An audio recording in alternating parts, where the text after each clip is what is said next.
say to the people of Antigua, you know, when I hear Gaston Brown talk about them negotiate this e-book business and brought it down to $80, tell them show you the document. Tell them show you who signed the new agreement. Because if the first of the people could not sign, who signed now? Who signed now? What happened to you people of Antigua? Stop allowing these people to speak lies every day to you. And I hear today, you know, Global Port Chairman is saying it is the toughest negotiation they've ever done. Now, if that was a tough negotiation and Antigua and Barbuda get nothing out of it, suppose in the tough, maybe would I get kicked out of Antigua and Barbuda? I am saying to you all, Antiguans, I'm saying it again. If we don't stand up for your right, one day you'll be in your own house and somebody come in and tell you, come out my place. Mark my words, people. A time for get serious and get rid of the dictator, Gaston Brown, out of office. Do not wait until the next election. The time for action is now. This is the time for action, my dear people of Antigua and Barbuda. Because when I look at the situation in Barbuda, where people are still living in tents, after 2 years, the police station in Barbuda has not been touched as yet. The post office has not been touched as yet. And millions of dollars were pledged for Barbuda. Away money gone. Ask the port manager, where money gone for the concert at the stadium? Ask Telemark, where money gone? And I sit back and know them thief from and I know them about it. Serpent and Jesus Isaac did nothing. They were arrested, charged, persecuted, madam. Demand the table. I was arrested twice in one night for telling Gaston Brown he has no business in a village meeting in Barbuda. But that not break my spirit, because I want to tell Gaston Brown that we will take him to the courts every single time he tries to mess with the people of Barbuda. And when we get fed up of going to the courts, we'll tell Antigua once and for all a time for separate future. It makes no sense. You have somebody bullying you constantly and they can't get away. Antiguans, you can make the difference. We can make the difference. We can have a bright future, Antigua and Barbuda. But you must get rid of labor out of Antigua government once and for all.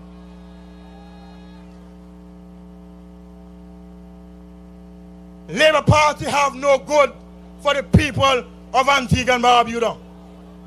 The Prime Minister of Antigua and Barbuda presently boasts and say that Antiguans are minority in Antigua. Can you imagine that?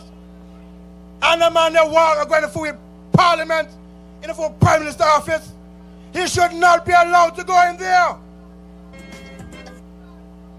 So my dear people, I want to say to you tonight, this is action time. This is time for talking done. A time for come out and join forces and let Gaston Brown understand enough is enough. And a time for him and his wicked, oppressive government to go once and for all. Thank you very much, ladies and gentlemen, and have a good night. Patriotic soldiers, country lead you to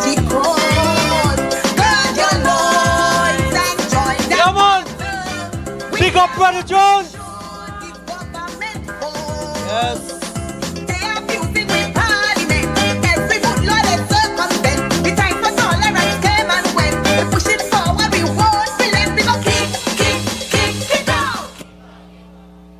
I wonder what Barbuda people do Gaston Brown.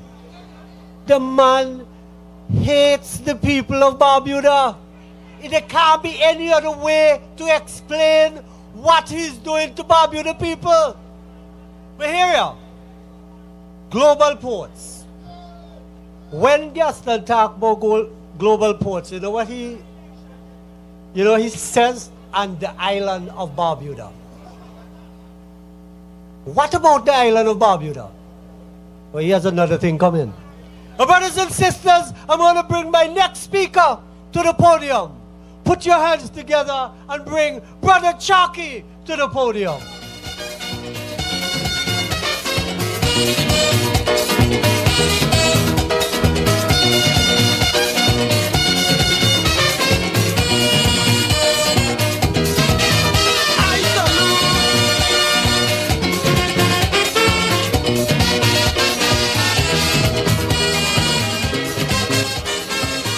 Good night, brothers and sisters.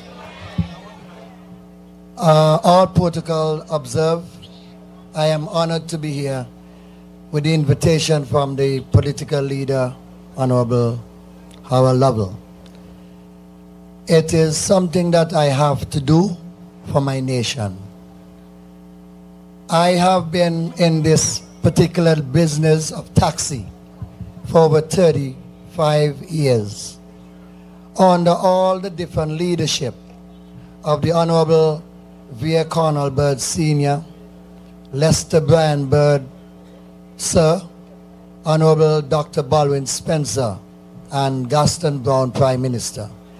I have never felt threatened more than now that we are being sold out by a group of people who think that they are leaders only for themselves. They are making decisions without public consultation. I am speaking not on the behalf of St. John's Taxi Association, but for all man and woman who operate taxi business in Antigua. I extend it to vendors, braiders, storekeepers, all of us. Our livelihood is threatened by what they intend to do. I believe that the job is too big for the present administration. I believe that they are trying to ease themselves by handing over our patrimony to people who do not even have the expertise, in my opinion. I believe that they should have come to all stakeholders and expressed to us what are the conditions. Not when they sign on, they leave us to be in the whatever position. I heard Mr. Cutie Benjamin stating he is comfortable because a lawyer, the law is protecting whatever they're doing. I understand they're getting electrical vehicles. That means we're going to have to sell our cars, our vans. Maybe we're going to now be employed by them. They intend to raise the head tax. It do not give us that particular understanding that we're going to get more cruise ship passengers. There are lots of things that they have not said to us who are in this particular industry. I am not going to say much more. I'm calling all Antiguans and Barbudans, patriotic Antiguans and Barbudans. If we have to shut down the country, we cannot allow Gaston Brown and the others to dictate. Our foreparents have worked hard, blood, sweat, and tears for our land. They're going to use our assets to borrow money. It's a gamble. I believe if they lose, if they do not perform, because we don't see any performance clauses, if they cannot perform, they will walk away. Our land will be given away again. People, I'm calling on all Antiguans and Barbudans, let us rise up. This is the time for us to shut down the country. Thank you for listening.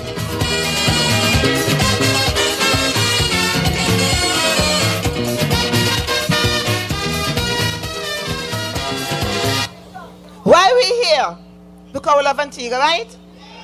All right. So all of us have a responsibility not to let this finish here tonight. When we go home, we be continuing to mobilize. We talk to our children, we talk to our neighbors, we talk to our church people. This has to grow. We need a momentum to grow, to build, because it cannot end here tonight. So I'm going to call on a man who can just get us all riled up and bring the issues home. Chester, where are you? Remember, this cannot die tonight.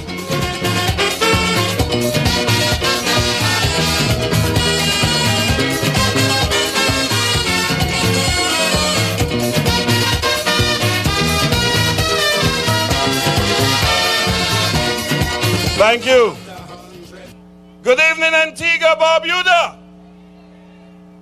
Good evening, Antigua and Barbuda. All right, now I'm hearing you. It's been a while. Tonight, I have to behave myself because I am not a politician, I am a trade unionist. And I want to say from the onset that the Antigua and Barbuda Workers Union, since its inception, have been fighting the fight for the good of the working class men and women of Antigua and Barbuda. We have produced, as a trade union, two of these countries' most formidable and progressive leaders in the name of the Honorable George H. Walter and the Honorable Winston Baldwin Spencer. So I want to say to the current Prime Minister, you have no knowledge as to the role of a union, so keep your mouth off a workers' union. I want to say tonight that since this Prime Minister took office in 2014, Antigua and Barbuda has attached a name to it called For Sale. Everything in this country is for sale. Brothers and sisters, Antigua, Barbuda today, examine your wages. Are you living better off today than you lived 5 years ago? Are the goods on the supermarket shelves cheaper than they were 5 years ago? This is the economic poorhouse that Gaston Brown has brought on the working class people of Antigua and Barbuda. And let me say this, regardless of what we think of the governments of Venezuela and Haiti, it is the people of those countries that are forcing change because they're fed up of the practice that they're going through today. And we, the people of Antigua and Barbuda, must now force change on this land, or else we're going to be strangers in our own land. Let me say this. Since the removal of the UPP government in this country, since the removal of the UPP government, QT Benjamin has not appointed the National Minimum Wage Committee according to law. According to law, that committee should meet every 2 years to review the minimum wage in this country. But since the Labour Party has taken office, we have not had the appointment of the National Minimum Wage Committee. So poor people who working for minimum wage are still working for minimum wage 5 years after a new government. Strangely again, they went into a deal with Sunwing and they sold Royal Antigua to the Royalton Group. They hired a company by the name of Codelpa. Codelpa got 300 work permits signed one time to bring in labor into this country. 300 work permits assigned for workers to work at the Royal Antigua. And Antiguans who go there can't afford to stay there because what? They're paying minimum wage of $8.40 an hour to some of these workers. That is the powerhouse that Gaston Brown has claimed that he has built in this country. The poorhouse that he has turned this country into. Brothers and sisters, look around in the public service. The number of strikes that public servants would have had to do in order to get where they want to go. Are you aware that the Labor Department don't function beyond 12 o'clock on a daily basis? The Labor Department that have to look into working class issues don't function after 12 o'clock because they have health and safety issues there. And I don't want to stay much longer, but I want to say this. Can you imagine today? I don't know how much of you are aware that today they were planning to go to Parliament to change the pension laws for public servants. Today they withdraw those two bills from the House because what they were saying in Parliament today is that they're moving the pension age from 55 to 65 for non-established workers. They were going to Parliament today to do that. And you know, let me say this. We, the former political leader, the Honorable Baldwin Spence and myself, we sat down last evening until late, preparing Brother Pringle with the necessary information to fight them today. But they smell the rat. They smell the rat. And I'm saying to public servants in this country that if you sit down and allow them to kick the bucket further away from you, from enjoying your golden years, crapo, smoke your pipe. Good night. God bless you all.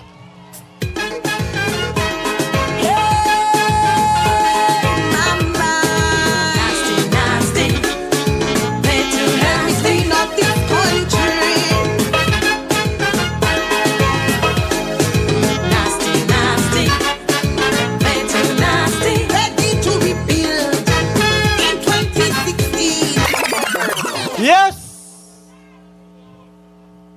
Antiguans, what do we have to do? What do we have to do? Take what? Our country back. Let's do it. Antiguans, what do we have to do? Thank you. Brothers and sisters, I'm going to bring a young lady to you. A powerful young lady. She changed the direction of certain things that would have gone against us. Brothers and sisters, put your hands together and welcome my old classmate, State College time, Miss Pearl Quinn, to the podium.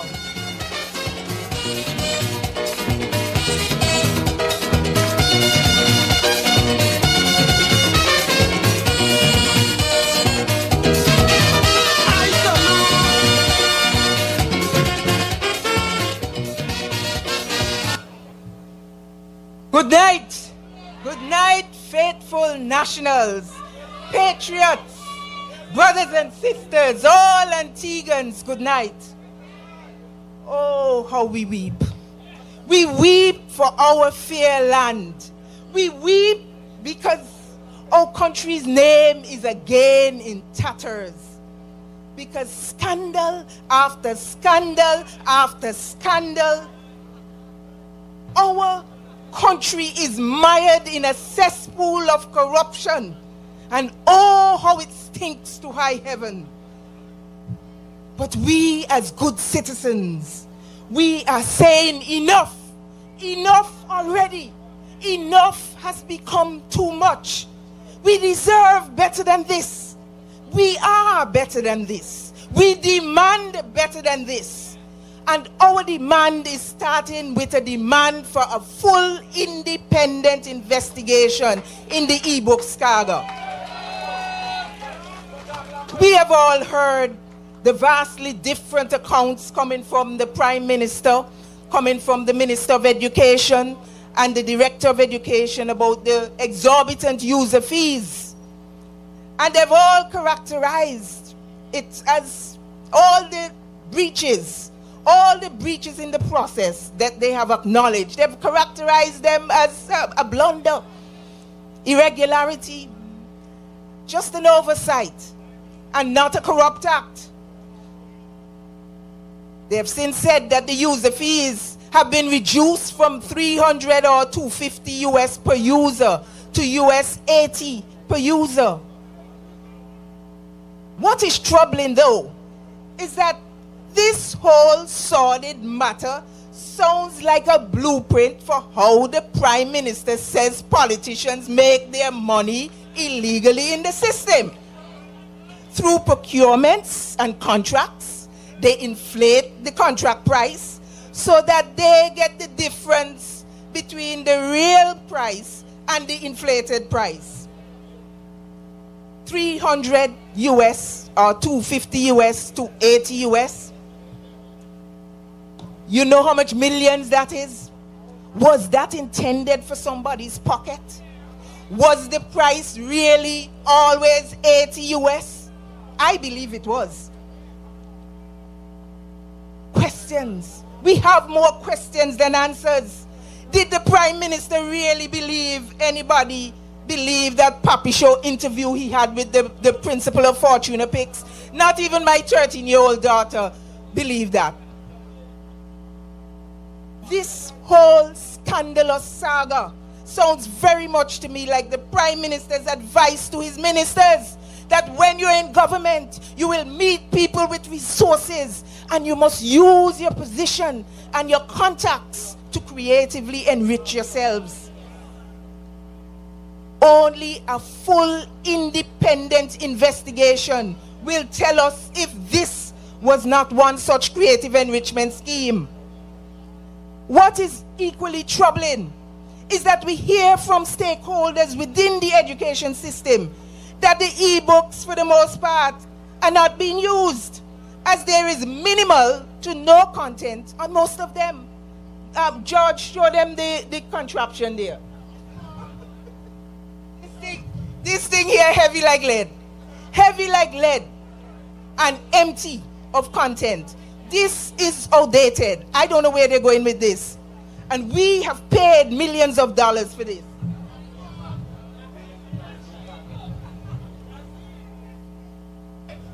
In a vast majority of the cases, I understand that these people have just, they're sitting in the closets and on the beds and have been returned to the ministry. $13 million of taxpayers' monies and counting, because we still have to pay the user fees annually. And no benefit to our children. No matter how you twist and you turn that, it cannot be right. Notwithstanding, the government has now indicated that they have been able to negotiate a reduced fee.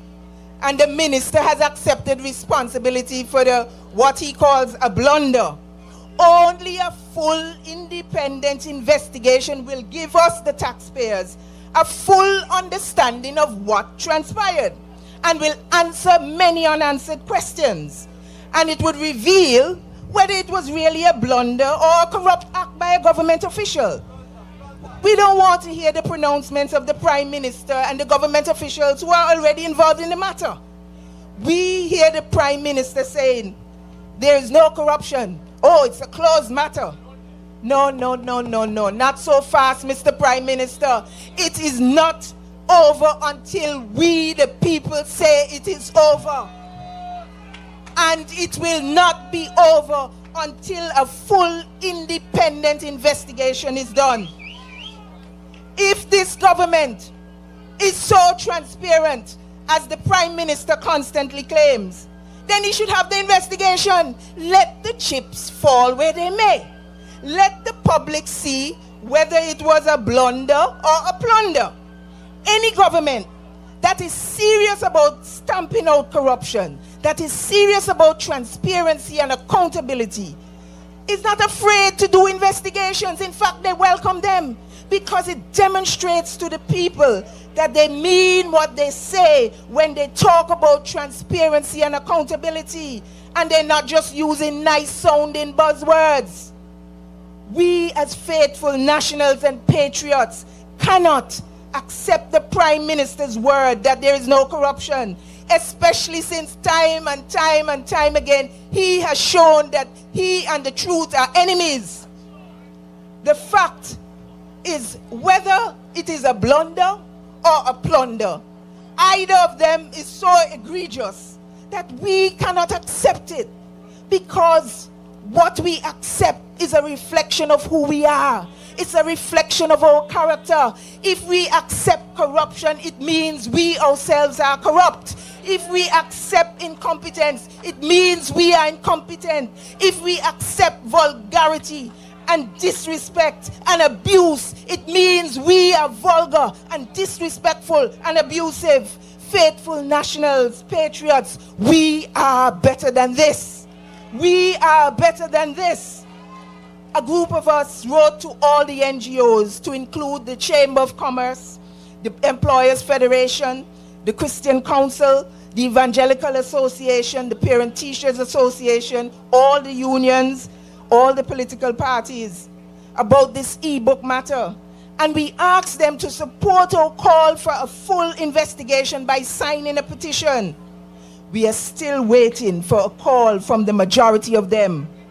The silence from the parents, the teachers, the unions, NGOs, the religious bodies on this matter is deafening. And the silence screams volumes. It screams that they do not care about the children of this country. It screams that they are okay with corruption and the lack of transparency. It screams that they don't care about incompetence. And that is troubling. What does it say about us as a people? How did we sink to this very low level?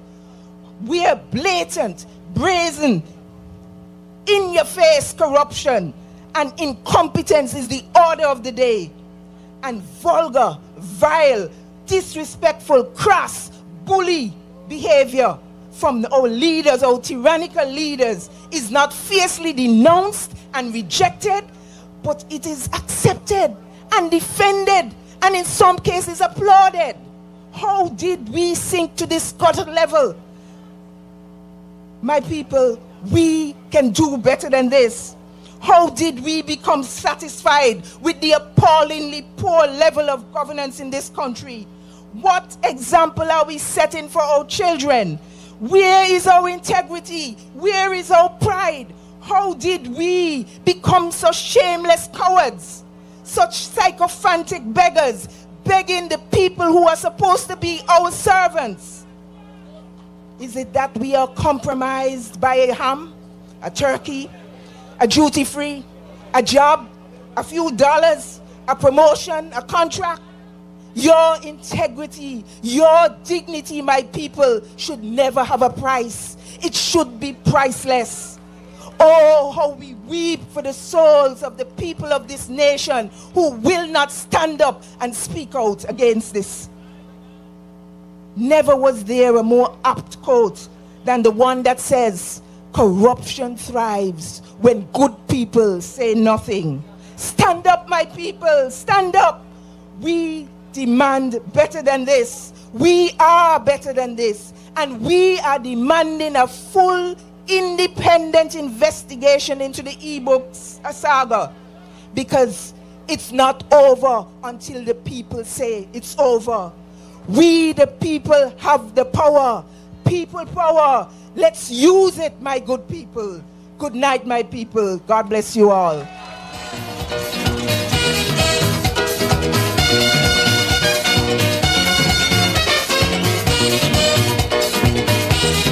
People power. People power. People power. People power. Amen. And it's not over till it's over. We demand accountability. We demand transparency. We demand integrity. We want answers. And we're asking for full investigation. Well, I'm going to bring on a very dynamic young man. He whooped them at the polls. And he stands in Parliament like a sheep in the lion's den. I want us to celebrate him. Cover him with your prayers. Big him up. Because it takes a lot to go inside there and stand up with those demonic people. So I want to bring on Jamal, the leader of the opposition in Parliament. Welcome him, please. Big him up. Big him up. Big him up.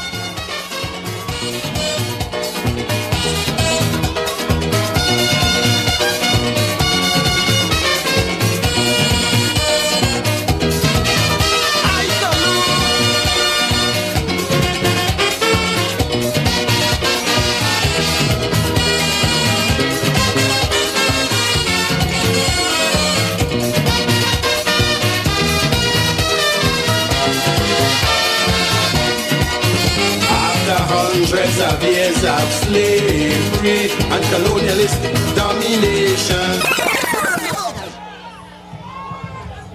Good night, brothers and sisters.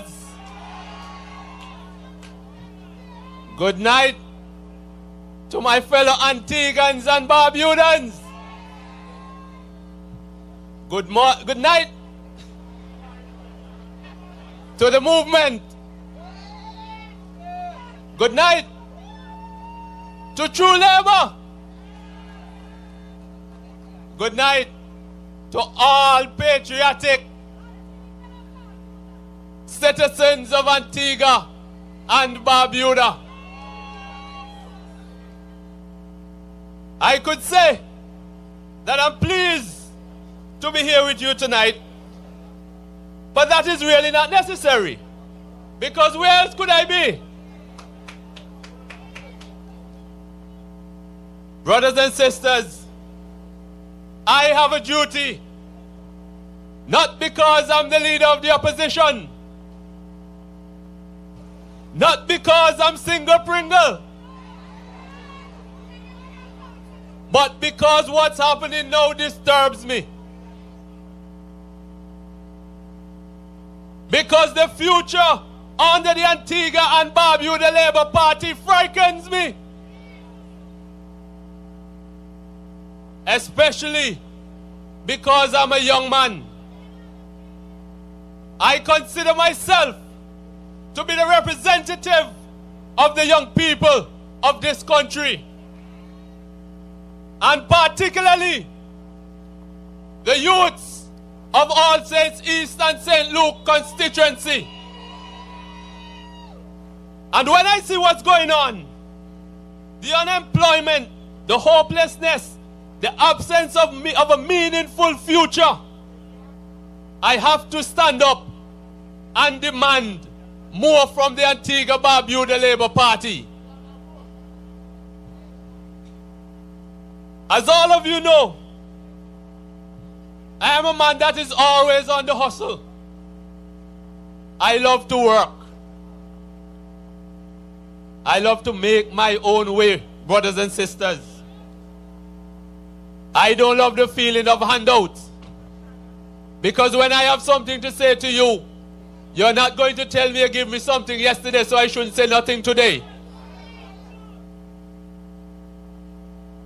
But brothers and sisters, patriotic citizens of Antigua and Barbuda, my faithful nationals, when I look around and see the waste of talent and the dying dreams and the ambitions around me, brothers and sisters, I feel like I can cry. I know the Prime Minister said the e-book matter is over, but I want to let him know it is far from over. I don't know about you, but for me, it's just beginning. And we as faithful citizens of Antigua and Barbuda, we have to keep this issue on the front burner. This is not one we are going to allow them to sweep under the carpet.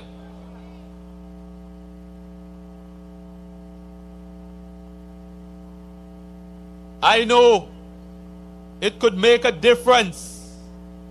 And what I mean by it, $14 million could make a difference in the lives of the young people of this country. $14 million could prevent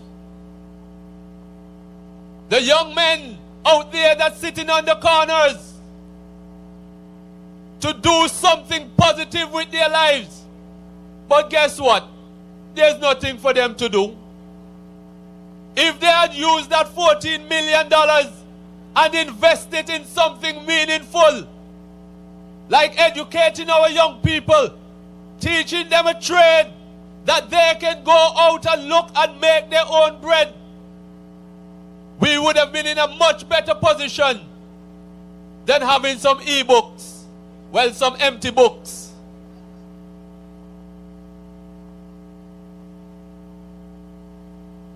Brothers and sisters, instead of 14 million worth of opportunity for our young people, the young people get 15 grams of marijuana. And then, with them pushing this marijuana industry, what do you think is going to happen? Not even the young people that they're allowed to have 15 grams will be able to capitalize on this market, because they're going to bring in somebody to take over that industry. Brothers and sisters, it's a few days ago, I watched a videotape where the governor of the Eastern Central Bank is speaking to some of his colleagues in Barbados, sharing with them the importance of technical and vocational training. While we boast about the academics, we have to understand it's not everybody is going to make it academically.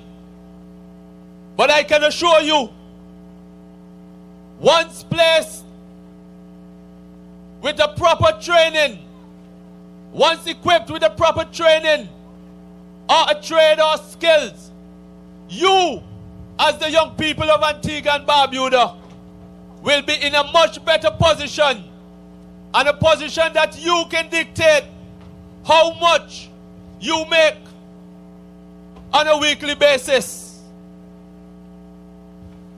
Brothers and sisters, it is not enough for only the academics among our young people to get all the resources of the education sector. Because while it's wonderful for us to boast about the achievement of CXC, we can't afford to forget all the youth who have nothing to do, nowhere to go after they graduate or dropped out of secondary school. We just can't, because the old saying is still true. The devil find works for idle hand. The devil find work for idle hands. And the devil is already working this land and sitting in the government, in the cabinet of Antigua and Barbuda. Look at how our construction sector is going down and down and down. The few projects that are on stream are not benefiting our local people. The government will tell you that they are not qualified. They don't have the fine skills needed. And that is why they feel comfortable handing. You know, I had to smile when I heard the talk about global ports, bringing the electric cars and so on. Because I know if they were to do that, they would also be importing some electric car drivers as well. And what the type of wholesale agreement that they have signed, there is not a thing our people could do about it but look on from a distance. Brothers and sisters, this is why, as a people who love this country, who care about its present and its future, we have to continue to stand up to call out the Gaston Brown administration. They don't care if Friday falls on a Monday.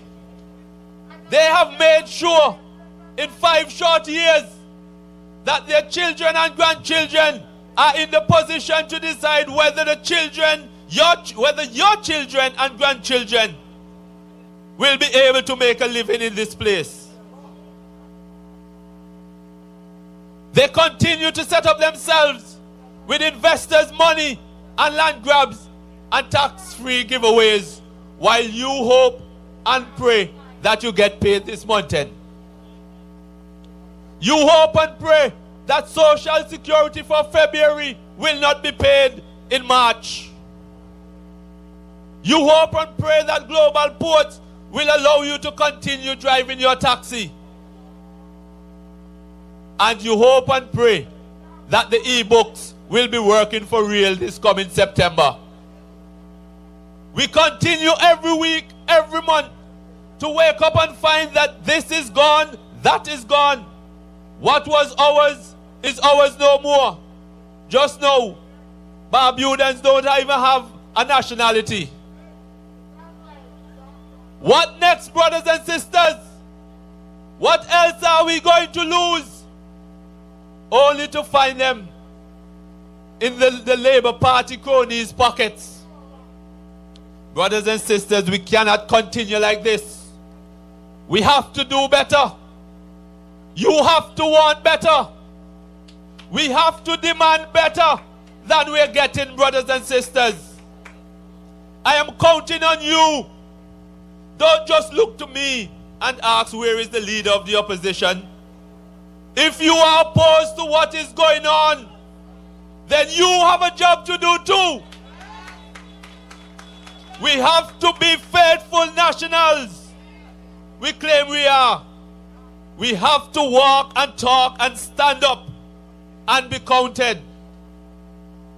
Gaston Brown and his gang must go. Because all the people here said so. So brothers and sisters, I want to thank you for coming out. I want to thank you for your support.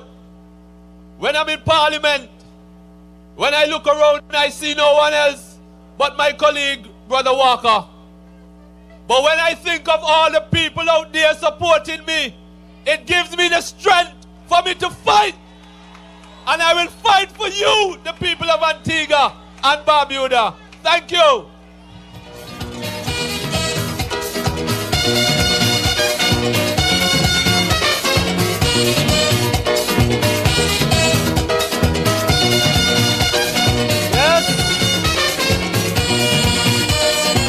Put your hands together for Brother Pringle, man. Big him up. Big him up.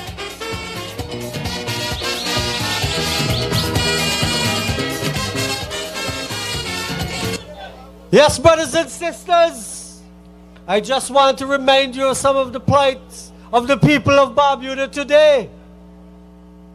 Right now, there are certain developments taking place in Barbuda, producing revenues that should have been collected by the Barbuda Council to pay wages and salaries and provide services for the people of Barbuda. But what this wicked government do? They redirect them to the central treasury, and they will not send subventions to Barbuda on a regular basis. Sometimes I wonder how Trevor Walker and the other members of council meet their obligations to the Barbuda people. But you know what? There's a God above. There's a God above. And Barbuda has a lot of friends. Barbuda have a lot of friends. So Gaston Brown, try all you may. But Barbuda will rise. Barbuda will rise. When we talk about resilience, Gaston, you know, it's resilience yet. Continue push Barbuda people. Continue pushing us. You call us all kind of derogatory names. Say all manners of evil about us. But we're still here. We are still here. Barbudans are listening to Devon Warner in Barbuda. And not as you planned anywhere else. They are home. Barbudans are home. And we're going to send a message to you, Gaston Brown. Arthur Nibs is getting it underground in Barbuda. When he goes to people places, they tell him, "Not come in my yard." He's getting the message. He's getting the message. But brothers and sisters, I have had the opportunity to listen to this young man on various radio programs. I have not met him personally. But for a young man who have come out of the bowels of labor and to stand firm with the patriots here in Antigua, he's a true patriot himself. Antiguans, put your hands together and welcome Fairbird III to the podium.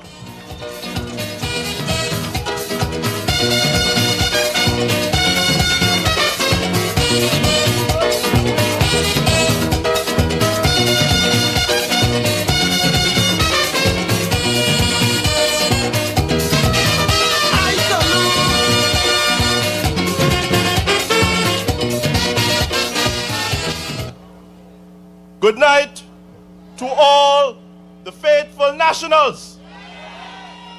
It is a beautiful crowd here tonight. And this was a meeting that was not planned 2 months ago or 1 month ago. It's about 2 weeks in the planning.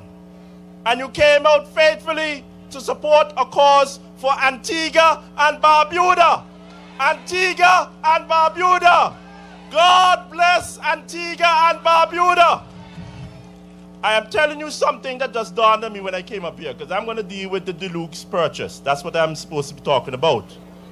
But I just want to mention, you remember the Scotiabank deal? Where the Prime Minister is so concerned about the workers and their severance, and he wants to make certain that they get paid. And as he's not going to issue the investiture notice or order, whatever, so the bank can operate. What about Leeward Pence? That are over a year just after the election. What about the workers? They're going to get paid yet? What about Caribbean Times? Who is the employer of Caribbean Times? Can anybody tell me who employed those workers and they get paid? I have a feeling he was in the cabinet at one point in time. But that is just an issue to throw there, to show the hypocrisy of the punk known as Gaston Brown. He wants to get his greedy fingers on that bank. So now he's coming to say, "Oh, I'm so concerned," and all the workers of the Scotiabank. Nobody with he. He wants to get his greedy, grubby little fingers on that bank for his cronies and them. Watch that man, because I'm telling you this. He is the worst prime minister that this country has ever and will ever produce in 1,000 years. Any one of you in this crowd here tonight would be a better prime minister than that man. Trust me, I know what that man is about. And he's up to no good. All right? So let me get into my stuff now. I'm here tonight to say a few words concerning the Deluxe Cinema purchase by Antigua and Barbuda government. $6 million. Now I'm here on a limited time. So I'm getting to the meat and potatoes. There's not going to be any finger food. And there's not going to be any salad. I'm just going to give you your protein and your carbohydrates. Right? This government consists of nothing but a bunch of dirty, low-life hypocrites. I was with them. I joined the Antigua Labour Party in 2005. Bird Jr. has 10 children. 1 out of the 10 joined that party. I take my enoughness and joined them in 2005. And by 2013, me gone. All 10 children, not one of them belong to that organization. Something is wrong. Why? Because they're up to no good. That is the reality.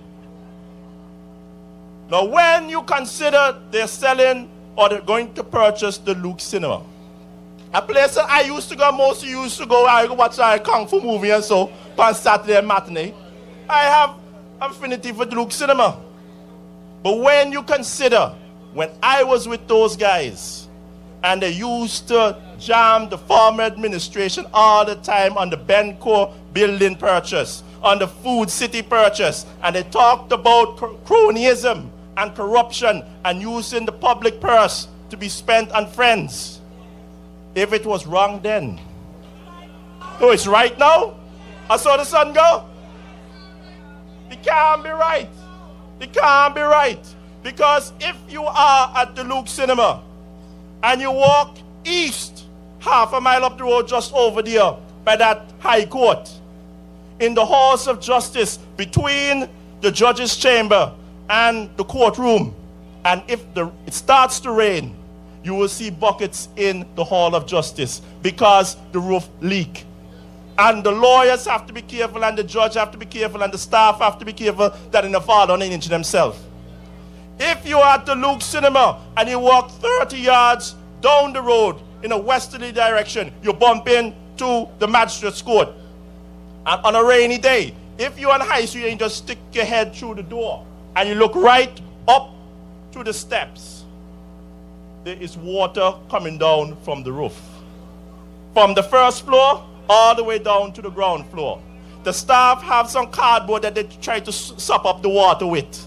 And we have to go and hold on the rail, Mr. Bird, so you go upstairs in a bus your ass.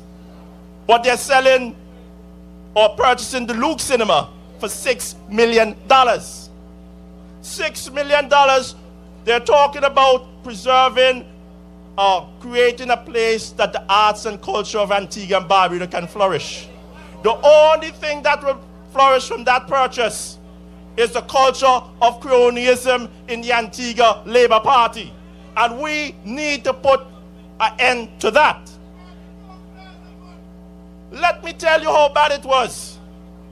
You tune in at Fire and Steel, and they talk about cronyism and Food City and all these other buildings from the previous administration, how it's so bad. You heard it from Max Hurst. You heard it from Malwin Joseph. Then you go to Uncut. And Lennox talking about it. Beneath the Surface, you hear Chet Green talking about it. Then you go to Insight, and you hear Lester, and you hear Gaston, and you hear Cutie talking about it. If it was wrong then it is right now, and nobody talk out. None of these bottoms can talk out and say what the reality is. Oh, excuse me, honorable bottoms. You have to give them the honors. These set of honorable bottoms, nobody can tell you what it is. Call a spade a spade. That is what Faithful Nationals is all about. Because if we continue to go down that path, proper smoke our pipe, our Saul, it needs to stop. The problem with the Deluxe Cinema and Gaston Brown is that he has his friends who are too big to fail. Their businesses are too big to fail. And even if they don't have the business anymore, they will not be saddled with the debt to pay off the workers and the staff and any mortgage on the business. They are too big to fail. And you know what he calls that? He's laughing at you and all Antiguans and Barbuda. He calls it economical socialism. In all the rest of the world, that is called cronyism. You're awarding your friends. And why that is done like this? Because when he does that for these people, and you remember the Global Bank also, we bought the bank and we're buying banks and we have money for fixed courtrooms.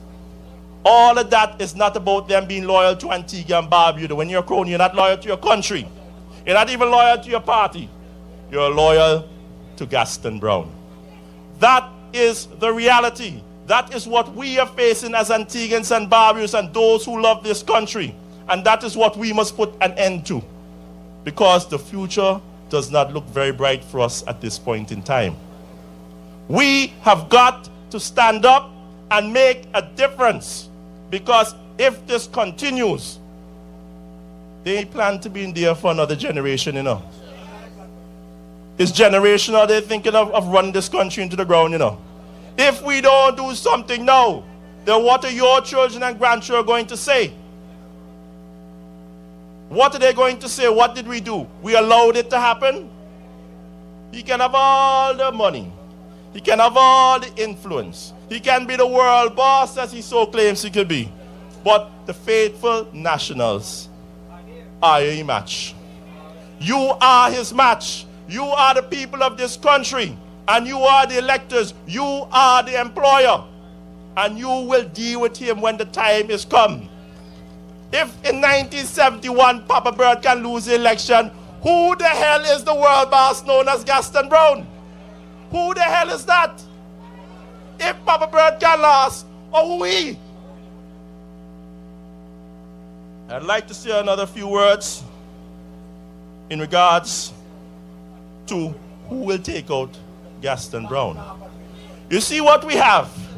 We have the faithful national amongst the living. And we also have the faithful nationals amongst the dead. Now let me explain to you. 46 North Street. We know on Pope Said Street there's a lot of prostitution going on. If you ask a prostitute on Pope Said Street, who are the biggest prostitutes? They say, go west. The biggest prostitutes, political prostitutes, on 46 North Street. Because they're too big to fail. Them, they're the cronies. But you know what happened? They are moving. Wiggly, you better go get some Pine Sol and some carbolic and go rinse out and wash down 46 North Street Emancipation Hall when they left. Because they're moving over to Nugent Avenue now. And that is where we want them to move. You know where they go? They're going from a whorehouse to a graveyard. A lady Nugent that. That's where I want them to be. And all the jumpy over there, go hard them backside when the time will come. All the faithful nationals over there, a lady Nugent. I got to deal with Gaston Brown. I will guarantee you, 6 months after they move over there, we will have an emergency meeting from the Prime Minister. And he used to say a few words. He say, faithful nationals, them jump me over too hard for me. I am now demitting office. Because the Jumian them auntie over there. That is exactly where we need him to be. That is ground zero. Because the living faithful nationals and the ones who are underneath the new ALP headquarters will deal with this man good and proper. Ladies and gentlemen, this is a period in time in Antigua's history where we have a government who will believe that they can last in power for another generation. We are at a point in time where people are aware, more aware of the situation in their country. You had Tim Hector back in there with his newspaper trying something. But we don't even really have too much of a daily newspaper anymore in Antigua. We have social media and we need to stay informed and we need to protest. We need to be active. We need to continue with our pickets. We need to have a march. We need to have more of these meetings to let them know. You are the boss. You are the boss. When they talk about world boss, me wonder, wait, are we serious? Look on the world boss in them right here. You are the world boss. And what they expect you to do is when your employee starts to act up and mess up your business, what are you going to do? We need to get begin to get uncomfortable around corruption. Know what it is. We have people flipping land. What we say? We don't do anything. We have people racking up money from heavy duty equipment. People bringing in gym machine, gym equipment. Y'all know that? Oh, but nobody's saying anything. We are too comfortable around corruption. We need to become uncomfortable. Ask questions, make noise, read the Constitution, read the different documents about how things are supposed to be done. That is what we're supposed to do. You know, Antigua and Barbuda, they belong to all are we. And when certain people prosper and take too much, it means that the rest of us don't get enough, don't get our share. That is what a democracy is. I'm going to bring... Yeah. Yeah? Devon, is here? Yeah, I'm going to switch up. All right. So, we're here. I want to big up all of the organizations who are here.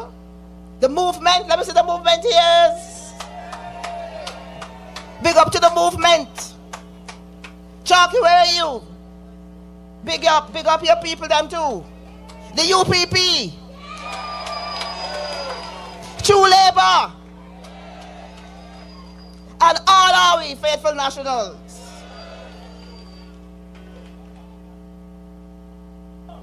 BPM. BPM special to me, you know. I mean, I went up to Barbuda a couple of months ago after they went back over, the movement went over to Barbuda, had a wonderful interaction with the Barbudans, but we couldn't believe it's how Barbuda stopped. And then when you hear still, even today, that Barbudans are still living in tent, I think all of us are supposed to go over Barbuda. And then you begin to understand what Barbudans are suffering. You know, when this thing started, the movement asked a very important question. How does good governance look in an emergency? How does good governance look like? And if you answer those questions, if you really look at it, you realize that Barbudans were hard done by. They were hard done by. They were left out on their own. Wicked set of people. And we say no more. Is Alistair here? Alistair here? You coming? Okay. He's here? Yes, he's here. All right. So what are we doing? We got to move. We got to rise up in Antigua and Barbuda, faithful nationals. We're too quiet. We got to ask questions. We got to make noise. We got to read the Constitution. We got to call in on the radio station, because you know what? The other people calling in. We got to look at our representative and ask questions of them. We got to get uncomfortable. We got to get even mad. We got to bring our children and our grandchildren into the loop. Let them, because we say that our young people are not involved. They are not connected to the issues. But we got to get our young people connected to the issues. I'm seeing quite a lot of young people here, children too. Get them in, bring them. Because the future belongs to them. We see land going. We have deals. We have Prime Minister saying all sorts of stupidness. Don't take the people of Antigua into consideration. And if we don't challenge, then Antigua and Barbuda will not look the same and will not be able to recognize it.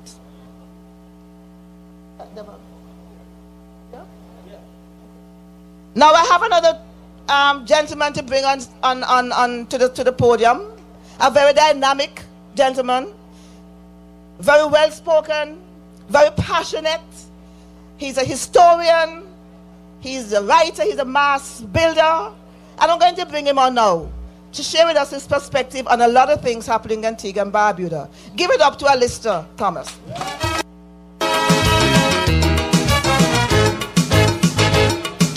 Watch yourself, black man, cause they think here is Canaan, with their expansion plan on this land. Their motto is to cram blacks in ghetto and dope and junk them and starve them for so. Oh no,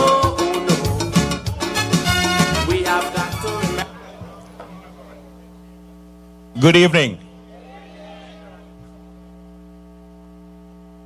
Welcome, good citizens. Welcome, faithful nationals.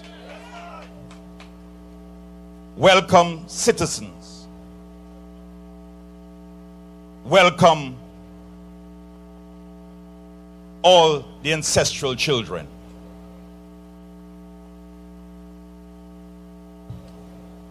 Why am I here? I'm here because our ancestors have been torturing me over the last recent years. They have been directing me and instructing me of their torture and agony. Our ancestors' soul have been agonizing because when they look at the sacrifice that they made with their blood, sweat, tears, and death, and to see how their descendants who speak of reparation and reparatory justice, and how we are treating these blood-soaked lands of our ancestors, their soul are unhappy. Our ancestors, without whom we would not be here. We didn't come from out of the air. We came in existence because of our ancestors. We are who we are because of our ancestors. And those ancestors have been saying to me, please go and speak for me, because we can't speak now. We are in the grave. And I've been watching, reading, and following in recent years the agreements, the contracts that the descendants of slaves who have shed their blood, their tears, and have lost their lives for this country. And when I look at the agreements, the contracts, the memorandums of understanding, the ancestors appeal to my soul, go and speak for us. So I'm here this evening to speak for our ancestors. I don't come here tonight to speak just against one particular issue.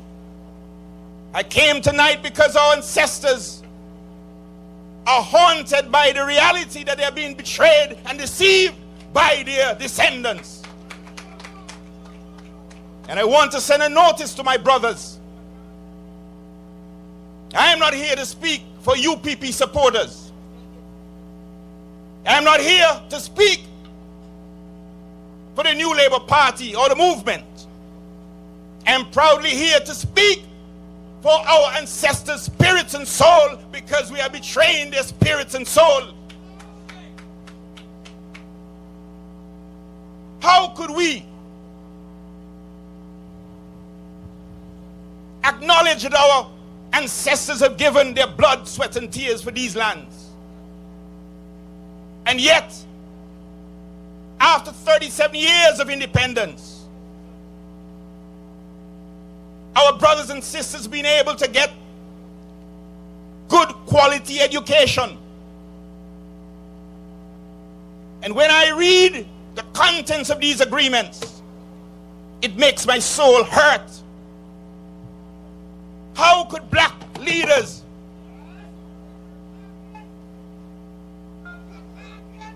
experience 300 years of the worst exploitation of man's inhumanity to man and sign these kind of contracts? How could they? How could they do that? It's a betrayal of our ancestors to sign these kind of contracts. They wanted to come off of the plantations. How could we voluntarily sign back on the plantation in 2019?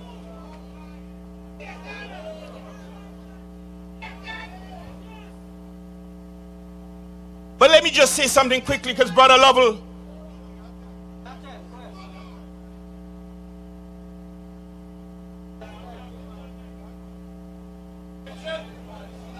I listen to some ex-brothers from the ACLM movement.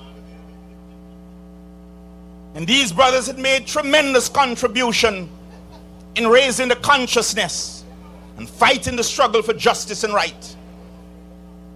They made tremendous sacrifices. But when I listened recently, it's not an evening for me to refer to anyone as any rabid dog. I'm not going to do that. But how could anybody in their right mind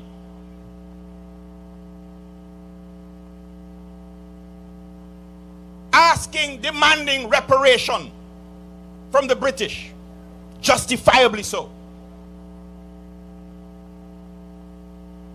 and these same brothers looking at our sisters, our sister Barbuda, and saying to the Barbudans, black leaders I'm speaking about, it's pathetic, it's sad. We are asking for reparation. We have Caribbean Reparation Commission. We have the Antigua Reparation Commission.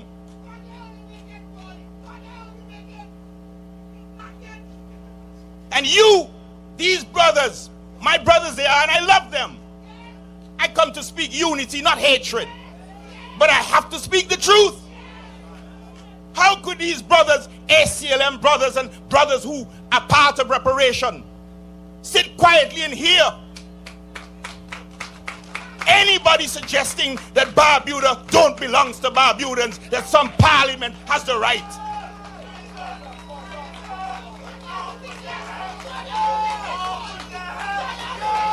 That is not even a discussion. It's insultive. It's demeaning.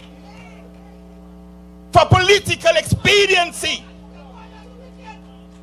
they're turning history on its head, that Barbuda don't belong to Barbudan. Who else could it belong to? And their parents, their grandparents shed blood, sweat, and tears for 300 years. Madness.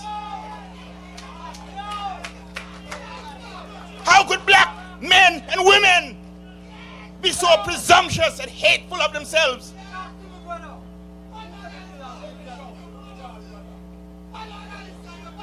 We are asking the British, in fact we are demanding from the British to pay us reparation, which is just and right. And at the same time we are saying to the victims of slavery, a country and a people who were the breeding ground for slaves, who were the providers for the plantation in Barbados and on Betty's Hope, Barbudans, and Barbuda was a supply nation and people.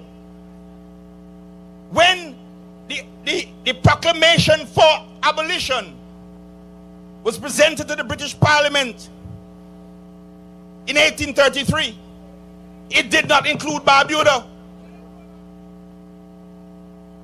So that Antigua was going to get the abolition granted, but not Barbuda, because it was not, they were not included. And Barbudans had to rise up, created insurrection, and forced the British to grant them, so that they had to fight for their abolition. And black leaders, people who are part of some consciousness movement saying that Barbudans, telling the British they don't have their right. The Parliament of Antigua is now giving them the right of their blood-soaked land and sweat-soaked land.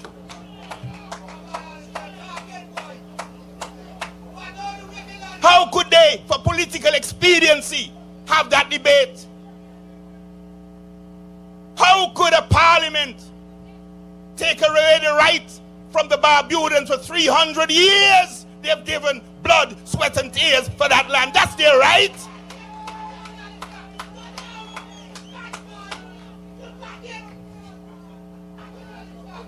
And yet you're asking for reparation. It's a contradiction. It nullifies the argument for reparation. No serious reparationist, let me repeat it, no serious reparationist can justify taking away Barbudan lands to give it any investor.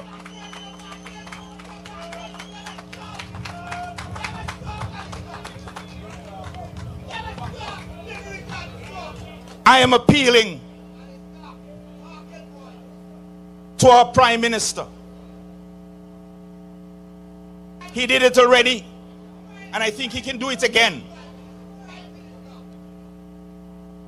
When he had signed on to the agreement, sometimes we do not know what is MOU and what is MOA.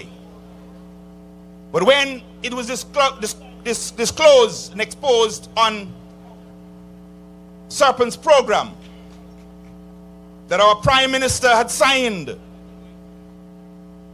for a gun factory, he did something which was noble, and we have to learn to do these things, to be respectful. He called in and said, I was not aware, and I'm going to extract that. And he did that. So he did not go through with it because he was made either to be exposed or he just realized what was signed. I want to say to the Prime Minister that as I look at this agreement with Global Ports,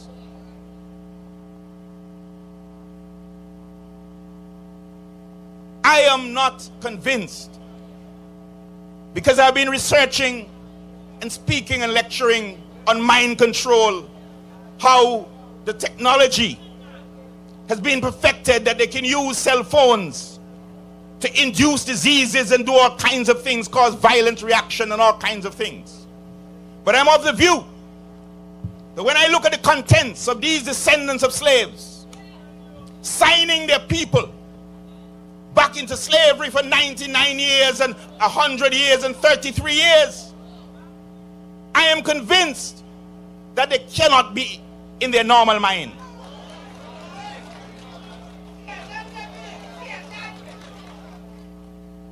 And to establish that I'm not dealing with party politics, in 1967, we just came out of colonialism.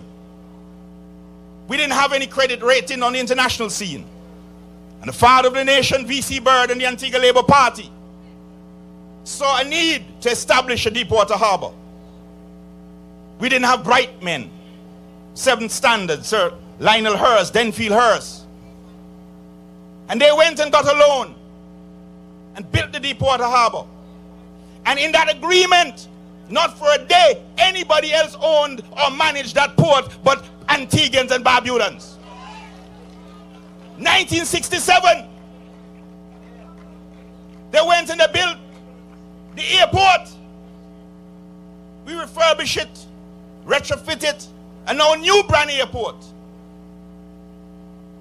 They say the interest is high, let's give them all of that. But the ownership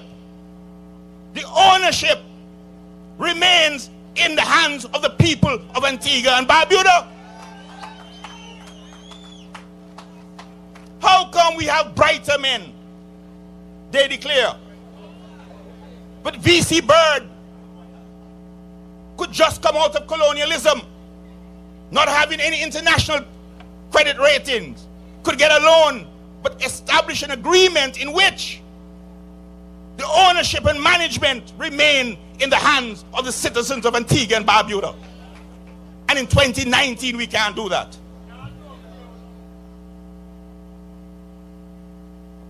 You wanted what? What we needed? 32 million, 83 million. But I understood by the utterance that the CIP program made near $1 billion. So we had the funds in the CIP to develop the port. We can't in 2019 take the blood, sweat and tears and give it away for 33 years and 10 years extra. But my daughter is now 14 years old, last daughter. And she will be what? 54 when that agreement expires with black leaders. And I'm saying to our governments, I'm saying to the future governments, we cannot continue to betray the spirit, the souls of our ancestors by signing contracts and agreements that put us back in slavery and colonialism. And these contracts, these are nothing but enslavement act and putting us back on the plantation, taking away ownership and giving it to somebody else, to master again.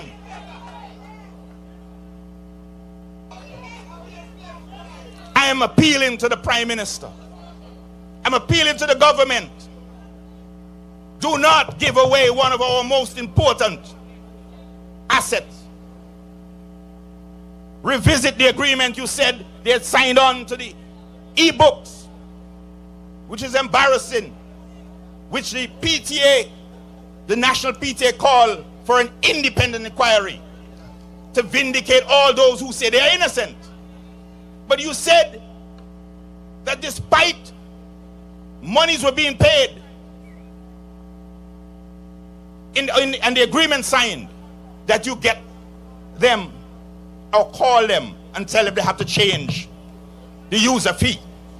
So I'm saying to our Prime Minister, you have the capacity to call Global Port Holdings and say, no, you cannot re-enslave the citizens of this country.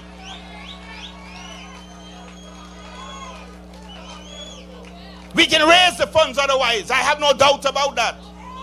Call us all together, we'll raise the funds, because the port is not a Labour Party port. It's a port of Antigua and Barbuda, and all of us should be interested and concerned. But this agreement is recolonization. Don't tell me this is the best agreement that my educated brothers and sisters could come up with. So that I say to you that these agreements has undermined our campaign for reparation. We can't be asking and demanding reparation, and yet what we should not have bought, but we bought for $5 million or £5 million. We now going back and give back master, son and grandson with the same years almost when we were on the plantation. How can we ask for reparation and we are taking the token from reparation and giving it back and say that's the best we can do? If that's the best we can do, then we have failed. And that's why I said to you, and I'm saying it with all sincerity, I didn't come here to bash. I come here to appeal to the sensitivity of my government, that our ancestors are being tormented with these agreements. You are selling us way back on the plantation as if it was in 1832.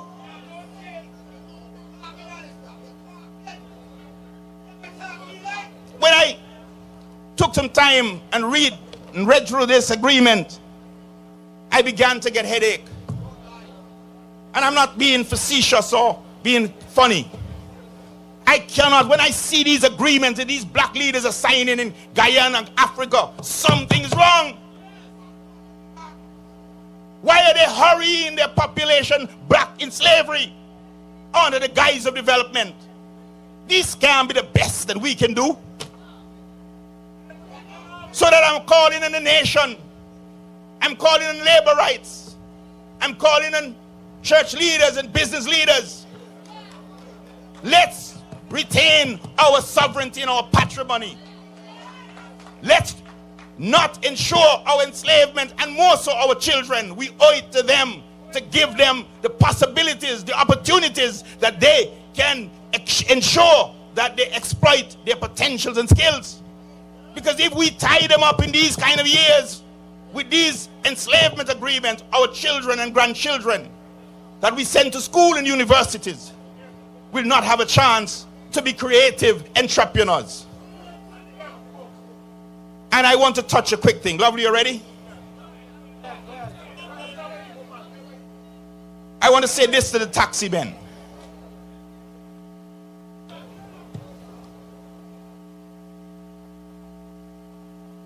Nothing is more dangerous than things that are being said outside of an agreement. I heard something on the news, and there is this attempt to disrespect people's intelligence. I heard the investors suggest something about electric vehicles in a way to give the assurance to the taxi men, these noble ambassadors of ours, that they are secured. How could they be secured if this contract is allowed to go through? And we should not, because it is putting us back 30 years on the plantation. How many electric vehicles will they be bringing? So they have this contract. They run in the ports and all the business with the cruise industry. They own it and control it for 30 years. So they're going to bring 2 electric vehicles. Nobody knows if there will be hundreds. The moment they bring 1, 2, 3, 5, 10, 15, 20, they're going to displace the taxi men and minivan and cab drivers and its coasters they're planning to bring. So they will be, in fact, displacing them. Because you can't tell a taxi man who earns a certain amount of living out of his taxi business when the season is good, so go and be a driver. How much are you going to pay a driver? Minimum wage. The taxi men are going to who still owe a finance company mortgage, those who do, maybe 3 more years, 4 more years, what they're going to do? Drive your electric vans and coasters for minuscule starvation salary and do what? So that I'm saying to you that even in that thought, if they need electrical vehicles, there should be a company with our taxi men, a joint company, a joint venture, so that the monopoly and the wiping out of our taxi men would not be a possibility. But if they're going to introduce electric vehicles, in no time, our taxi men will be wiped out. Because they can't change over, most of them, with the cost of electric vehicles. They're more expensive than the conventional. So I say to you this evening that I'm here in closing to say, one, that our ancestors are somersaulting in their grave. Their souls are tormented. And I want to appeal to the conscience of the nation that it's not about red or blue. It's about us, but more so the future generation. We owe it to them. We cannot tie up, we cannot straitjacket 2 generations with an agreement that is not in their interests. It is wicked to do. We're exploiting their potential. I'm saying to the government, revisit as you did, revisit the gun factory. This agreement will only, long after the government is gone, because my prime minister is 52, I think, 52 and 30, and you add the extra 10, so nobody in that government will be around. We cannot be an independent nation or say we're independent and voluntarily sign ourselves back in colonialism and slavery. It is unjust, it's wrong, particularly for the young generation. We owe it to the youth to make sure we leave the best future for them. Our ideas, our concepts are not the best. Let us join together as an entire nation and empower the people. Power to the people. Let us reverse the process of enslavement. Thank you. May God and Allah bless you. Night and day are catching hell. People think are doing well just because I sing a few calypso. But that is my misery. Calypso don't make money, but most of them don't know that I have my axe to grind, just like any other man existing in poverty and this giant ghetto land. What a powerful delivery! Yes, man. Tell them for me, no. Yes, man. I ain't gonna eat lice. I ain't gonna grow old sitting in the cold, not me. No way, they go have to beat me. They go have to eat me. I tell you, or the heads go roll. Tell them I say, oh yes, born in this land, I go die in this land. Nobody go run me. never. Nobody. Nobody gonna run with all. But here ya, a lot of the things that Brother Alistair spoke about, Barbudans have been practicing for years. We have been the true defenders of the lands of Barbuda. We have practiced this for years to ensure that something is kept for the future generations. But here on a lighter note, when I was young, right, my father is anti-labor the worst kind of way. And he never loved bird doll.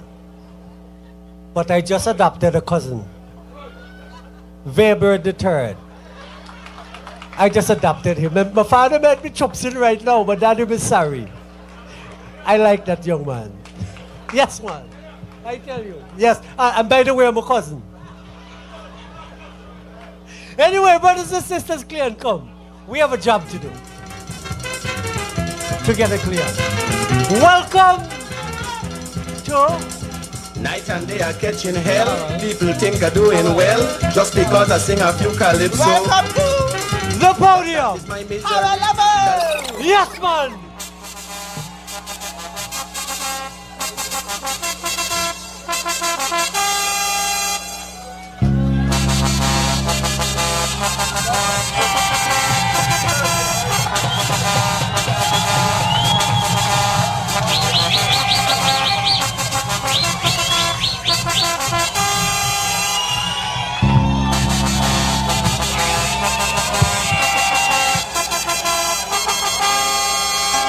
Antiguans, wake up, open up your eyes. Your country needs you. Hope you realize our government is abusing its power and authority, and it is having adverse effects on the whole country. It is time for us to take a stand. After all, this is our native land.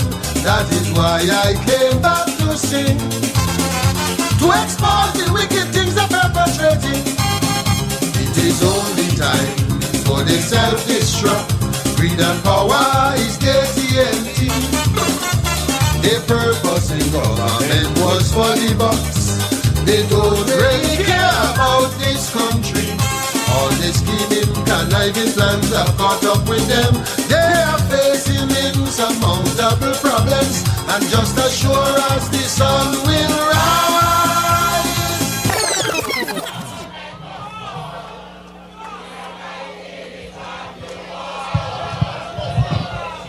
Good night, good night, good night. Oh, what a wonderful night tonight. I just want to say big up to all the faithful nationals. Big up to all the patriots of Antigua and Barbuda. This is the time of the gathering storm, my brothers and sisters. I want to just say a word of thanks and congratulations to all those who have spoken tonight. I want to big up the brother Chalky, the taxi man. Let's hear it for Chucky. Brother Fabian Jones from the BPM. Brother Warner from the BPM. We had Sister Quinn, Sister Attil from the movement. We have Brother Vilbert III, I call him grandson of the nation, from True Labor. Give him a big round of applause. We have Brother Chester speaking as a union man with the Antigua and Barbuda Workers Union. Brother Jamal, the leader of Her Majesty's opposition in Parliament. And of course, we had a treat from Brother Alistair, who gave us a good philosophical understanding of where we stand and what we must do. Brothers and sisters, I am here tonight to tell you that those in power are drunk with power. The country is going from bad to worse. They are becoming desperate, and in their desperation, they are becoming dangerous. They lie, and they lie.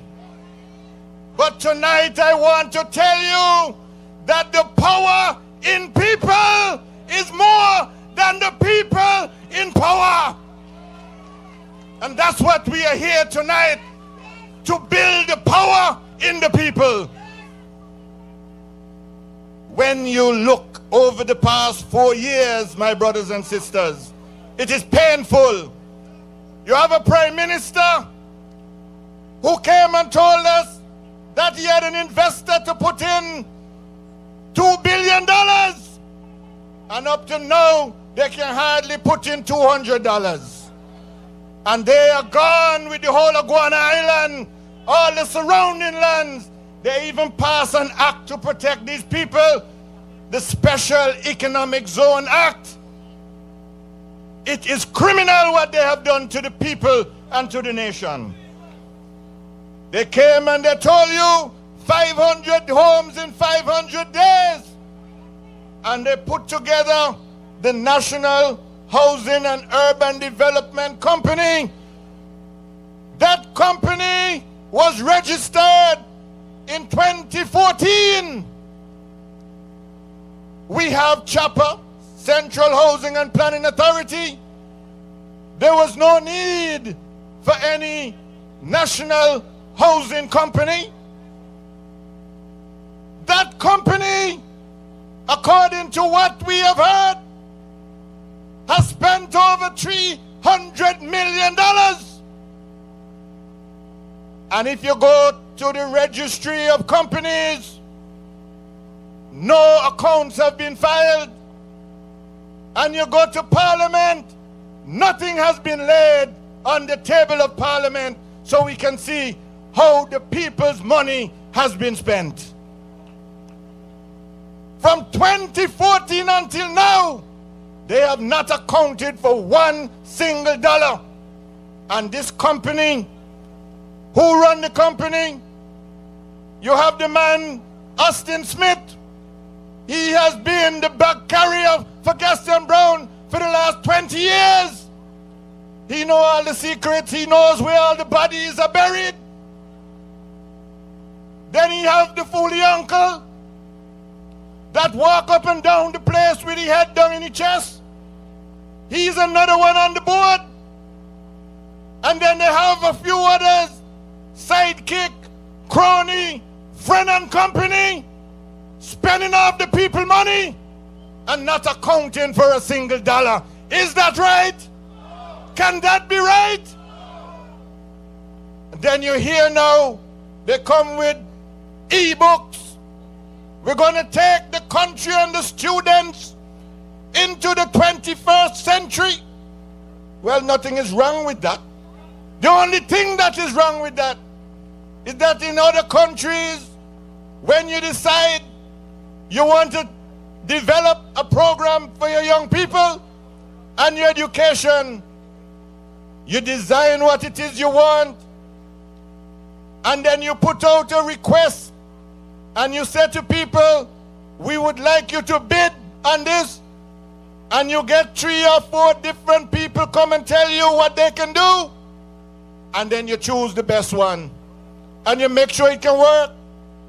Can you imagine that they're telling us now that they enter into an agreement, and the most important part of that agreement costing this nation $5 million US per year? Nobody see that. Nobody know about that. And then all of a sudden, from 300 to 250 to 80. I heard Sister Quinn say earlier, and I agree with her, $80 was the right price. But somebody was getting something extra on top. We need to know the truth. We need to know what happened.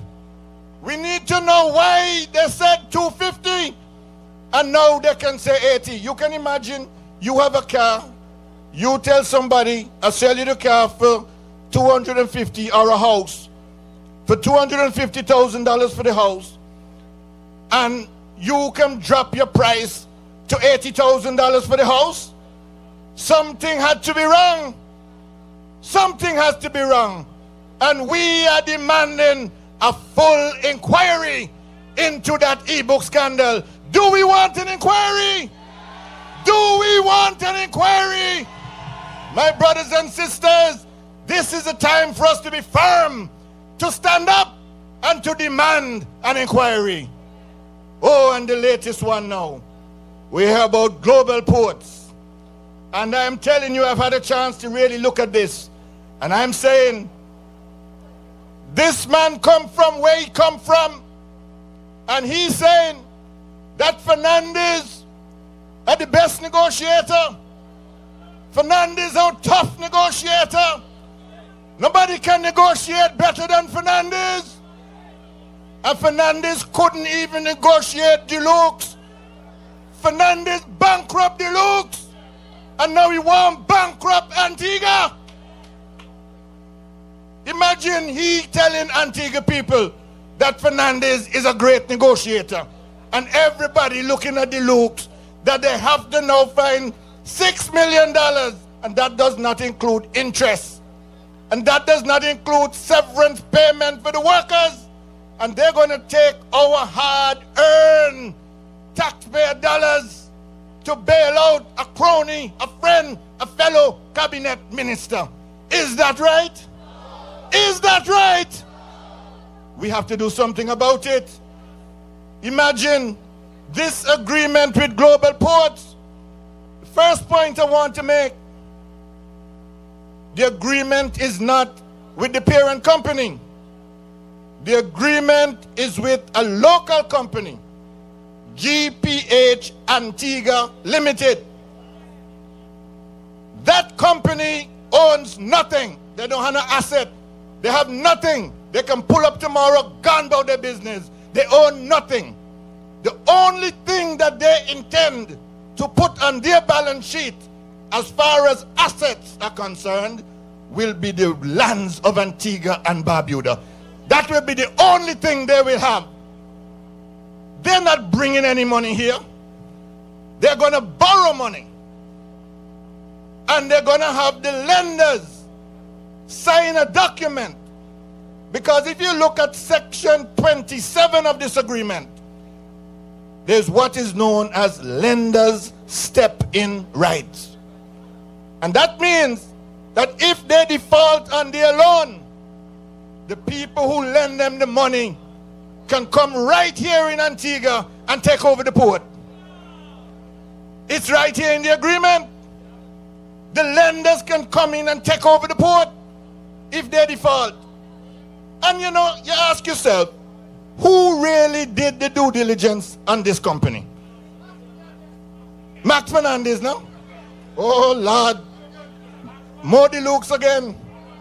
More Deluxe again. Antigua, oh, Lord, the place mash up.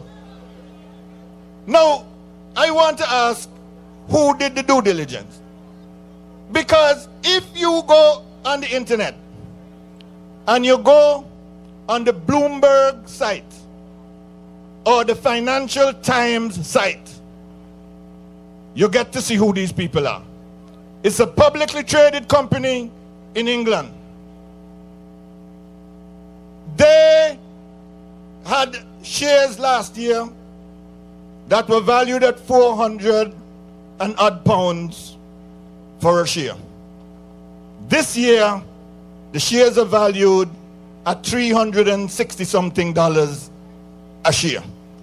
So the value is not going up. The value is coming down. But what is even more troubling is that the most recent financial statement from Global Ports is up to the end of 2017. And in 2017, you would think that the way the man talks so boss, them will make money. In 2017, Global Ports made a loss of 10 million pounds. That's the most recent financial statement. Maybe in 2018, at 20 million pounds they lost. It's a company that we're dealing with where their most recent statement shows that they made a loss of 10 million pounds. I want to go further. When you look at their loan portfolio, you realize that they are indebted in the sum of $354,189,729 US dollars. Okay? You may say, well, everybody owe money. But what is interesting in their numbers is that all of this is loan. So they're not coming to Antigua to bring money. They're coming to Antigua to take hold of our asset and borrow money on our asset. Which Antiguan cannot do that? But one of the categories of loan, I want you to pay attention, loans used to finance working capital. Now what that means? When you get a loan in order to finance working capital, that's like if you run a shop and you have to borrow money to pay your wages and salaries. That's your working capital. That's your day-to-day expenses. That's not money to invest. That's money to cover your day-to-day expenses. That's when you're broke. So you can imagine you have to be borrowing money to meet your day-to-day expenses, your working capital. And that is always a very dangerous sign when a company has to borrow money for its working capital.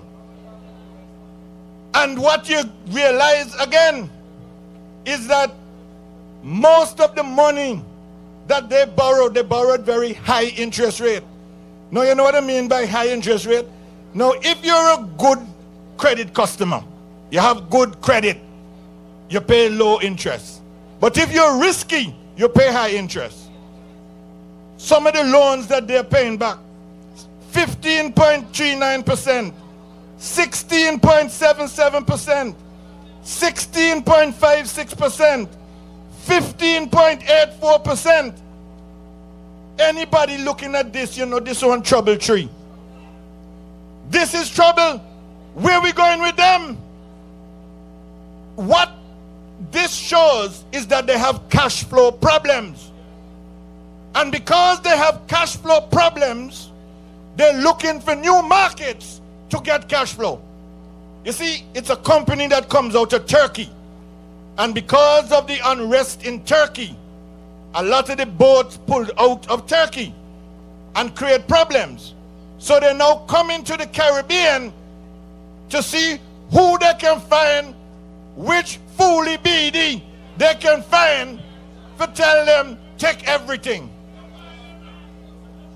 So they have come to Antigua and they met a thriving tourism industry.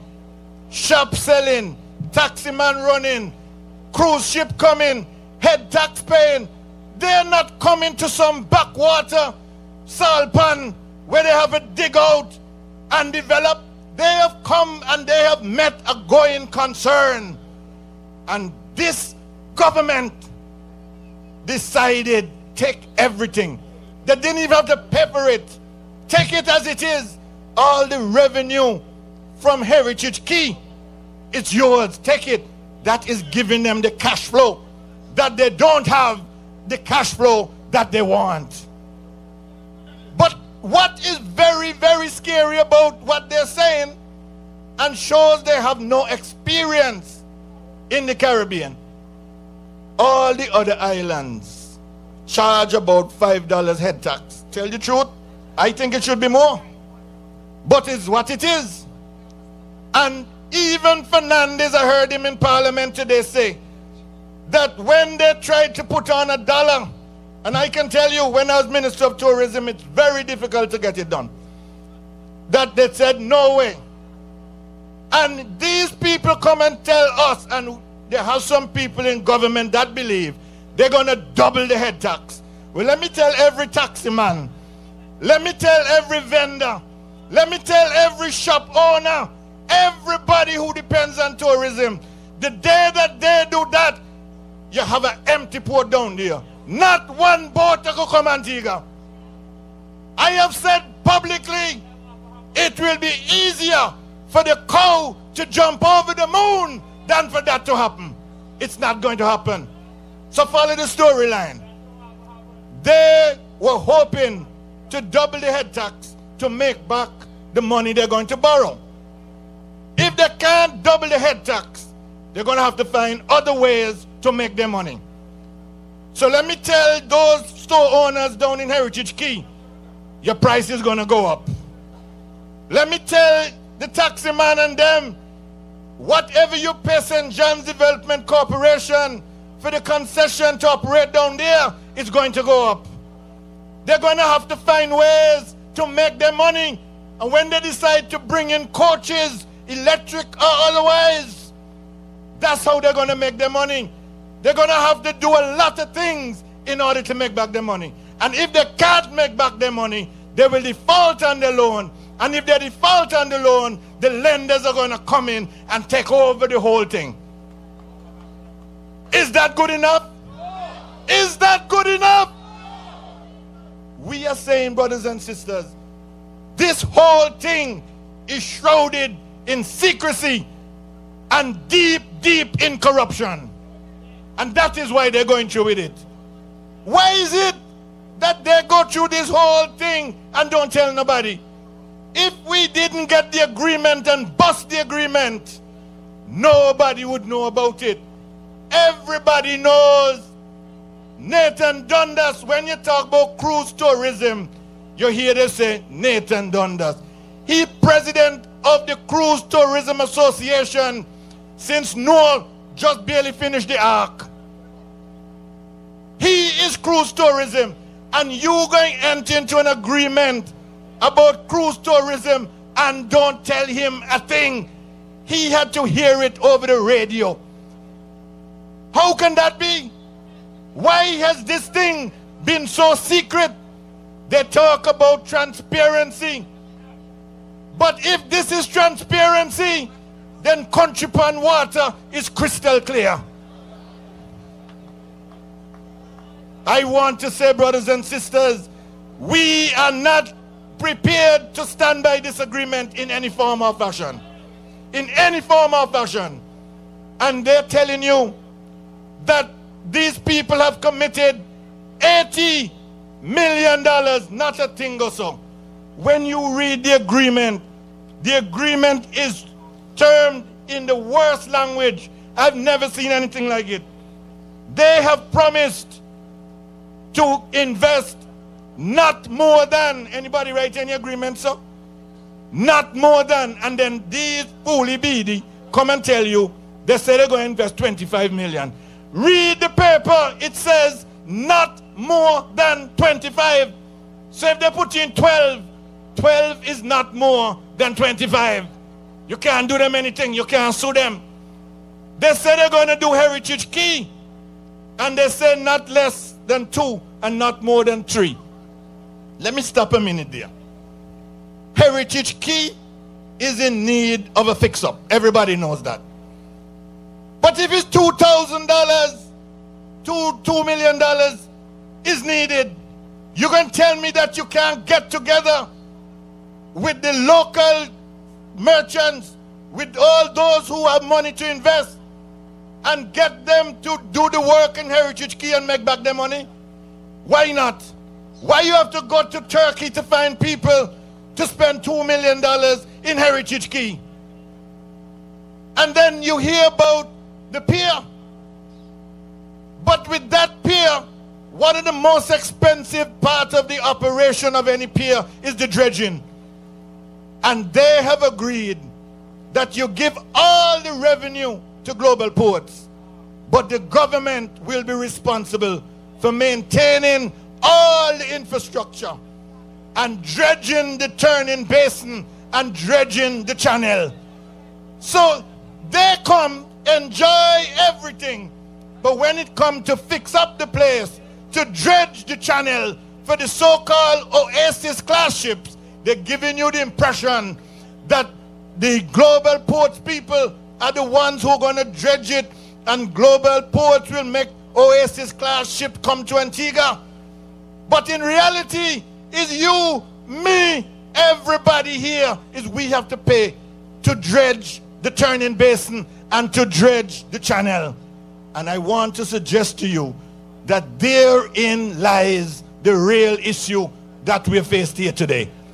That dredging contract, I want you to pay close attention to that, because 2 years ago there was an article in the Trinidad Guardian newspaper, and in that newspaper they were praising up a company from Trinidad called ANSA and saying that they were the ones who had just dredged the harbor at a cost of $25 million US. Everybody thought, well, that's the end of dredging. You remember how they criticized UPP for spending $9 million on dredging in 2014? And then 2 years later, they come back and they spend $25 million US on dredging, the same dredging.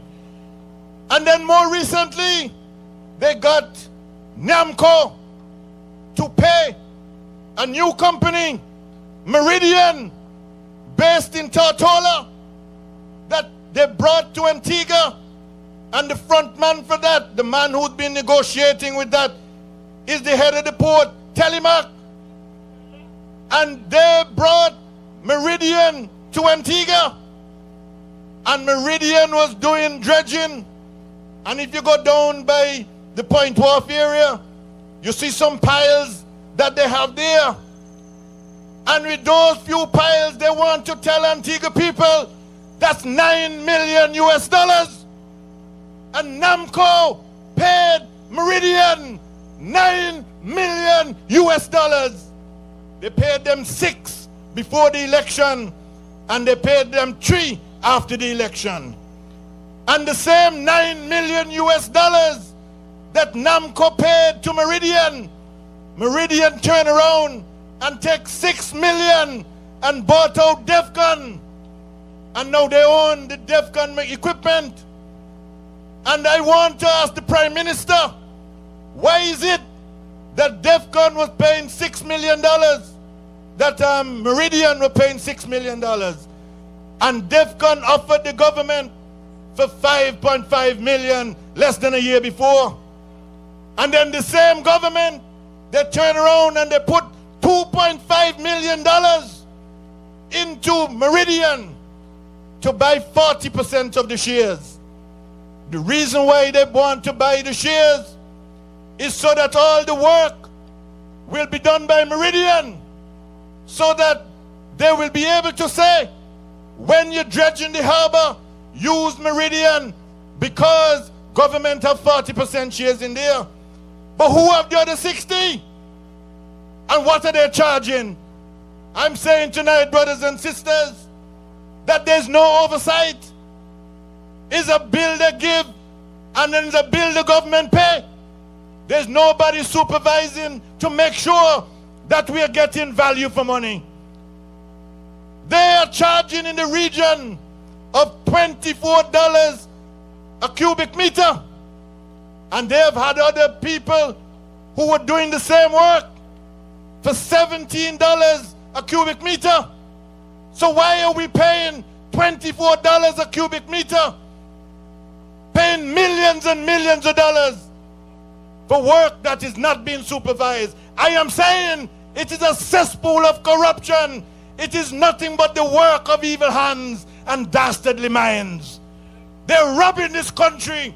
And all of this, I'm saying to you, brothers and sisters, if it was a case where they were going into a joint venture, or if they were doing a public-private partnership so that the interests of the people of Antigua and Barbuda would be protected and respected, at least you could listen. I hear them trying to say that on the UPP we were going to give away port. It's a lie. It's a damn lie. All that we did, as we did with so many people who came to Antigua, you enter into a memorandum of understanding. A memorandum of understanding does not commit you to anything, doesn't bind you to anything. You have all kind of people come when you're in government.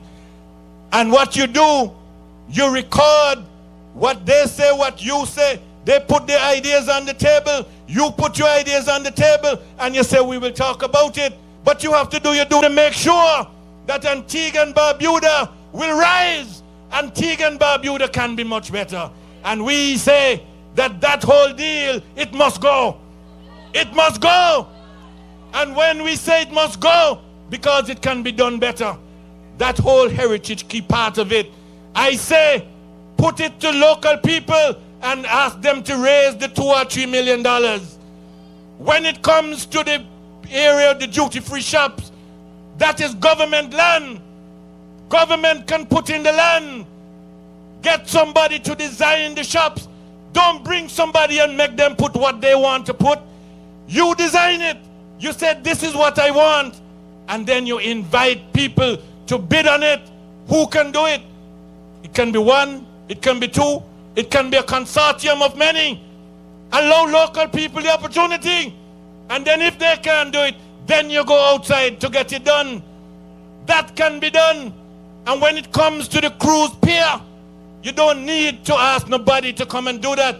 You can do that in collaboration with one of the cruise lines. Because if you're going to make sure that you can bring visitors to Antigua, the best partner to do that with is a cruise line. Because they have skin in the game. And if you partner with Carnival, or you partner with Royal Caribbean Cruise Lines, or Viking, or any one of the other lines, they're going to make sure their boats come to Antigua because they have skin in the game. They have skin in the game. And these are what you call strategic partnerships for the benefit of the people. That is what you call a marriage that brings benefit. This is not marriage. This is aggravated, cruel rape. And my brothers and sisters, let us go forward in a united spirit. We are looking at all the different issues. The e-book issue, it must be investigated. The whole shambolic purchase of Deluxe Cinema, trying to bail out a crony, a friend and a cabinet colleague. All these things are wrong. And there's many ills in this country. And then you have now this cruel rape of our patrimony by this group who don't have any money to come to the table with, who are just going to take our asset and borrow money using our asset as collateral, things that we can do ourselves. We do not need them to come here and do that for us. And if they want to do anything, join in the partnership, put in your money, and let us sit around the table and be partners as we go forward. Nothing is wrong with that. What we have to do, however, is we have to go beyond the stage where we're just talking, and we have to go to the stage where there's going to be action. And that's what we have to do. We need to begin to get serious about taking some action. And I want to tell you tonight, I want you to pencil in next week Thursday. Pencil in next week Thursday, and we're going to tell you what's going to happen next week Thursday. But pencil in next week Thursday. That is going to be a day when we will tell you what type of action we're going to take on that day. But we're going to mount the pressure. We're going to step it up. We're going to intensify it. we are not going to stop just here, because these things are wrong, and we're going to call wrong by its rightful name.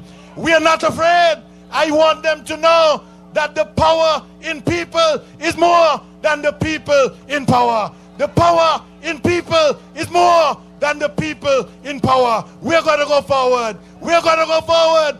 We are going to go forward. Forward ever, backward never. Forward ever, backward never. No retreat, no surrender. No retreat, no surrender. One love until we come again. Vegans, wake up. Open up your eyes.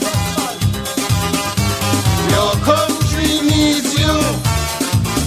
Hope you realize our government is abusing its power and authority, and it is having adverse effects on the whole country. It is time for us to take a stand. After all, this is our native land. That is why I came back to sing. Come on, let's go. Wicked things are perpetrating. It is only time for the self-destruct. Greed and power is their TNT. We can't finish, we can't done now. We're taking it up. Up and not. They don't really care about this country. All the scheming, conniving plans have caught up with them. They are facing insurmountable problems, and just as sure as the sun will rise. We got work to do. Movement meeting tomorrow night. Invitation to movement meeting tomorrow night. Cassia Hill, 7 o'clock.